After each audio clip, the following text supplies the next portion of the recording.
In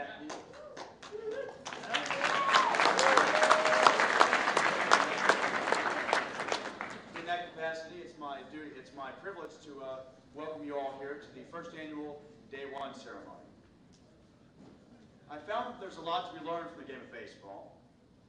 Most recently, I rediscovered my love for that game by doing something I do often, which is trying to impress a girl.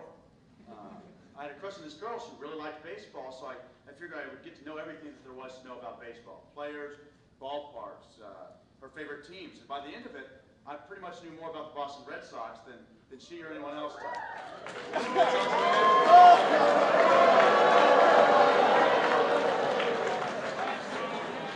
Just because I said I knew a lot about them doesn't mean I root for them, so. Okay, well, we got some Yankees fans in the house. They're probably from New Jersey, I think.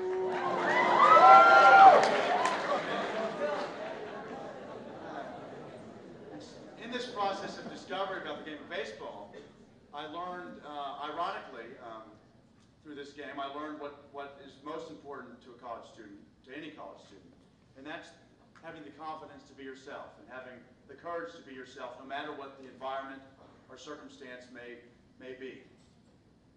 I draw great inspiration from my favorite baseball player of all time, the great Jackie Robinson, who broke baseball's color barrier in 1947. My grandmother was from Brooklyn, and during that time she worked for the president of the National League. So I was very much a fan of the Brooklyn Dodgers, and that's why I was interested in Jackie Robinson. But I was in 4th grade when I went to a bookstore with my dad, who's here tonight. I'm going to embarrass him. Hi, Dad. You're blushing. He's blushing, not really. I went to a bookstore, and I bought Jackie Robinson's autobiography entitled I Never Had It Made. And my father and my mother asked me why I bought it. And I said it looked interesting. And I read it then, and I read it a few weeks ago.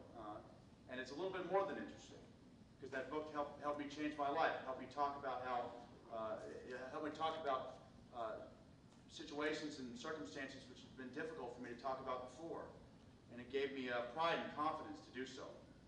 Now, what I take away from Robinson's example, which is relevant to the advice I'm going to give you, is how he dealt with the rampant physical and psychological abuse that he incurred upon his entry to baseball. Fans would yell at him from the stands, pitchers would throw at his head, death threats were sent to his house, players would slide into second base with their cleats up, cutting up his leg. Even his own teammates, when he first came into the league, didn't want to play alongside him. Yet Robinson's strength of character held fast. He was himself. He acted honorably, even in the most difficult and cutthroat of all circumstances. His example paved the way for deeper integration of American sports, and he went on to some great things in life. He was a board member of the NAACP, he was vice president of the Chock-full of Nuts Coffee Company, and he was a leader in the civil rights movement.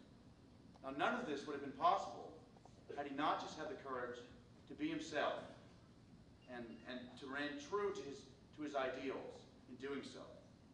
Now, did he fight back? Did he ever yell at an umpire? Did he ever question a call? Yell at a teammate or yell at an opposing player? Sure he did. But he did so wisely, and he didn't stoop to the level of his enemies.